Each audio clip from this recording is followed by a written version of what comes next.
Egg freezing is expensive and there's no sugarcoating that.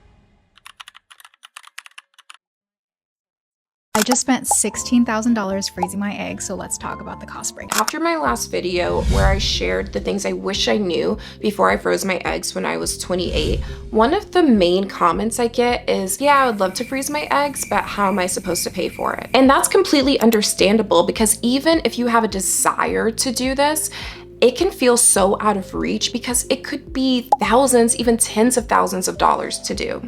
Okay, so we're the same age. Do you ever feel pressure? Because I'm like, oh, I'm turning 35 next year. Should I freeze my eggs? I don't know. Or should I just let nature take its course? How do you feel about that? I've had this conversation so many times on my podcast. Something that's not talked about enough is the financial commitment that you have to make when you're freezing your eggs. I love the idea of it. I love the idea that you can freeze your eggs and not have the pressure. You can live your life. And when you choose to have kids, you choose to have kids.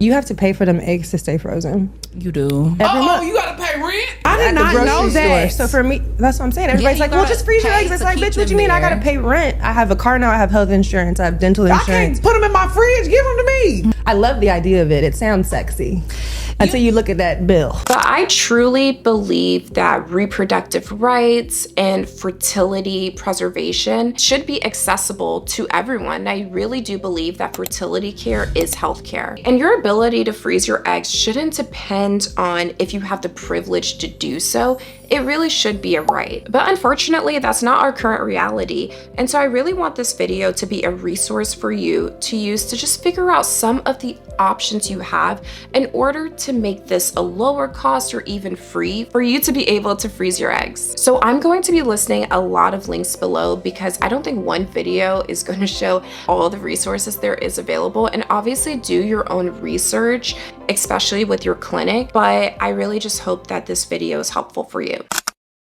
So I'm Amber and I'm the creator of this channel, Girl with Drive, and I froze my eggs when I was 28 years old and I went through my employer.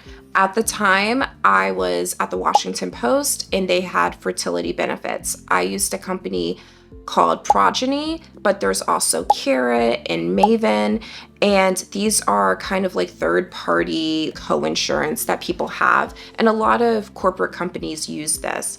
So Progyny offered 3 smart cycles, which would have been the equivalent of 3 full IVF cycles. So because egg freezing isn't the full IVF process, it means it was like half of a cycle. So that means I could have frozen my eggs up to 6 times if I would have needed to do that. Now, I definitely think this is one of the best case scenarios if your employer can cover some of it or maybe all of it. But a lot of times, if you look in your employee handbook or your benefits package, it's not going to say egg freezing. It's going to say something like fertility preservation, fertility benefits, cryopreservation.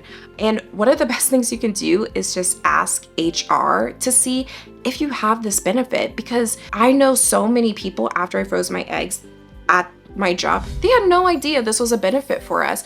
I just happened to go to an information session and that's how I found out about it. But I didn't even know when I was like signing up for my insurance every year, I didn't even know this was like an option for me.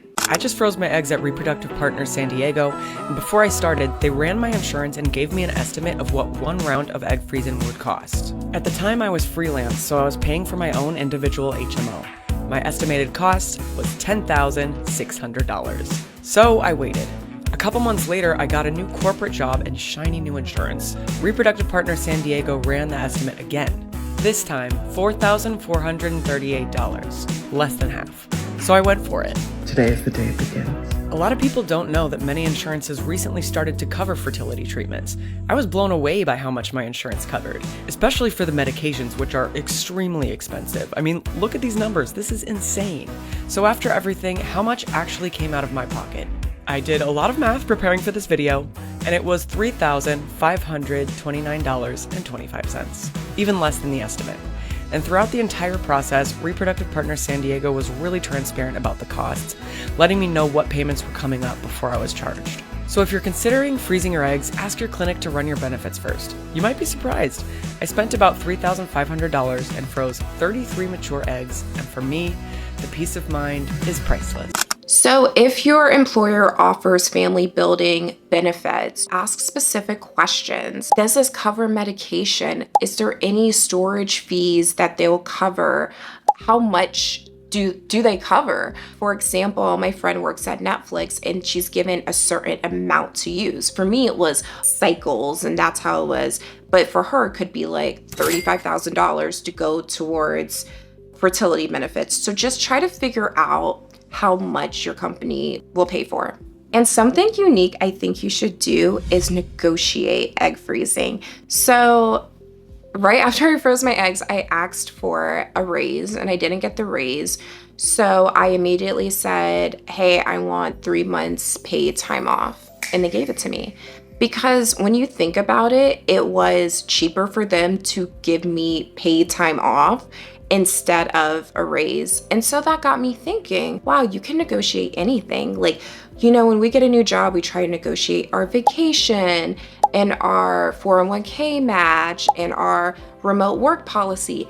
But why not negotiate your employer to freeze your eggs? I just don't understand. Like, honestly, just to be like, okay, you're not gonna give me a raise. Can you give me a $10,000 stipend to freeze my eggs? Because you know what? This really might be cheaper for them. And at the time, I've helped people like get some of their groceries covered and like things like that, because I think you can negotiate everything. If there's like a pain point in your life and your employer can make it a little easier for you, I say, why not go for it?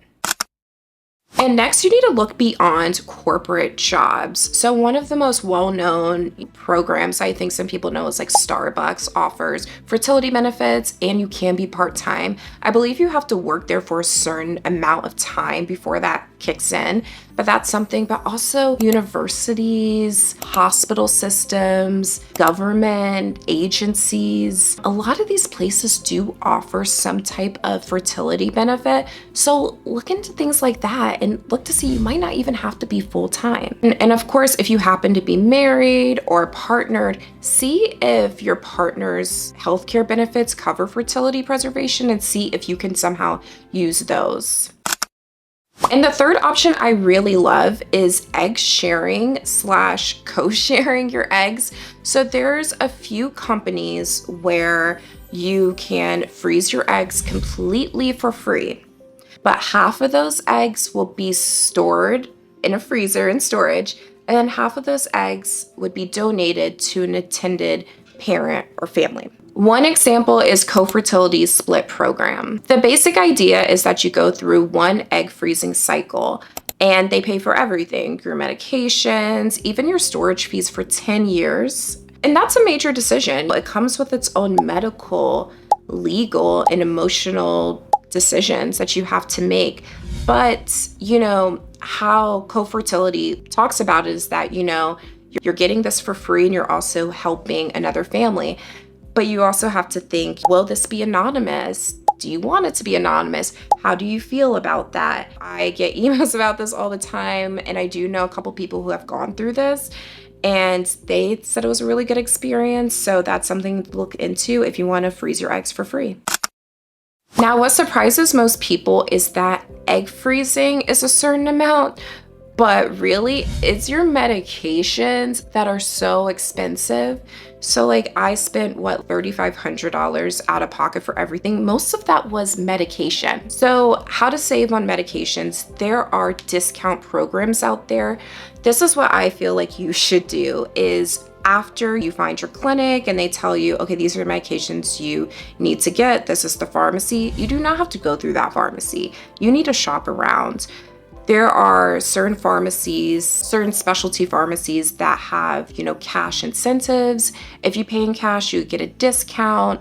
There's vouchers for certain medications. See if maybe you can get something off brand. And I'm not saying this is like legal or right, but there are women and people who have leftover IVF medications and they do sell them. I know. So if you feel comfortable with that, hey, you get it at a discounted rate. It's like a whole Facebook thing. I've seen it. And another thing is I would honestly do not buy all of your medications up front because you do not know how long your cycle is really going to be. This was through my insurance, but they only gave me half of my medication up front. And then I called them and I said, hey, I think I'm going to be doing this for like 3 or 4 more days. And then they sent me my other half. And I still had medication left over. And just know that there are manufacturer and pharmacy discount programs. I have my computer here, but it says Reunite RX offers reduced pricing on select fertility medications for cash paying patients, along with a need-based assistance program for qualifying patients. So basically, what I also just really look into is manufacturer savings, patient assistance, paid discount, and your clinic does have a financial department. Ask them about this too. Another little known thing is that there are scholarships, grants, and even giveaways for egg freezing. I have seen this advertised a bit on Instagram, like giveaways. I mean, hey, enter it. But usually for scholarship and grants, you need to be either diagnosed with infertility, going through certain treatments like chemotherapy or surgeries that might reduce your chances of having children biologically in the future. But there's also other things, like if you served in the military, just really, you might be like, oh, I don't qualify for anything. But look into these programs. I am gonna again list so many of them down below, but don't automatically rule yourself out. First, I would go to the Alliance for Fertility Preservation. They maintain this really amazing list of like all of these financial assistance resources, and it just has so many programs for you. And individual clinics run their own programs too. Shady Grove Fertility, for example, has an Assure Fertility financial program. I do know one person who's gone through this program. So basically it's a flat fee for people who are doing elective egg freezing, but this is really important because it's like a guarantee program. So basically it comes down to the number of eggs or the number of cycles, whichever comes first. So for example, there's an Assure 20 program and an Assure 30. So today I'm looking at my receipts, it's about $20,000 so far. 13,000 of that is for the egg freezing itself. I've signed up for the Assure 20 program, so 20 eggs or 4 rounds. The medication was about $4,000, not included in what that $13,000 is. Additionally, labs and ultrasounds also have a separate cost, and they come up to about $600 per visit. The initial appointment was about $200, and that is how I got to $20,000. So say your doctor recommends that you freeze 20 eggs based on your age. It says, if by the time you're 41, you can complete up to 4 egg freezing cycles, or if you reach 20 mature eggs, whichever comes first, it's a flat fee. Should a patient reach 20 mature eggs or wish to discontinue egg freezing cycles following their first cycle, they'll issue you a partial refund. So that's like amazing to me, is that, some people do need multiple rounds, and instead of paying $15,000 or $20,000 in this cycle, per cycle, you can do one flat fee, just knowing that you're going to get a certain amount of eggs, hopefully. And that just kind of goes into my whole thing about negotiating with the clinic. Do they have multi-cycle programs? What are their payment plans like? Do they offer special financing? Do they have refund programs? Like, what if you go through your whole cycle and you don't get to your retrieval date because something happened? Do you still have to pay money for that? Or are they going to refund you for that? Or is your next cycle free? Because that does happen. And when they give you the quote, what does that quote cover? Is it covering everything? Because your initial blood work, like I said in my first video, it can be done through your OBGYN. So could you get that paid through your health insurance and then they do all the other testing? Just ask those type of specific questions. And you really have to verify your eligibility on this one, but I always say try to use your HSA or FSA. I used this for my egg freezing storage. I was able to obviously read the fine print, maybe call them up. Those funds are for healthcare, and this is healthcare. So if you have, if you've been putting money into your HSA or FSA, maybe you can use that for your egg freezing cycle. So to conclude all this, I feel like there's so many different avenues you can go through. And my thing is, you're probably gonna have to do a multitude of things. It might have to come from some of it through employers, some of it through insurance, some of it through HSA, and then maybe a different program. But I think just tackle it piece by piece and just make a plan for yourself. I think we plan as women so many things in our lives that thinking about your family building in the future is something that should be a priority for you if you may want that in the future. I am someone who's very adverse to high interest debt, so that's why I don't like push loans or credit cards. But, I believe in like saving up for things, and I think that's just like the smartest way to do it. And yes, it seems like a big amount up front, but really anything you do is going to be a big amount up front. Buying a car, buying a house. So for me, I felt like this was a really necessary step for me to take in my life, and I have no regrets. So yes, I know this was a lot of information and there's not one simple answer, but I really hope that this was really helpful for you. And thank you so much for watching. And my email is info@growwithdrive.com if you have any questions.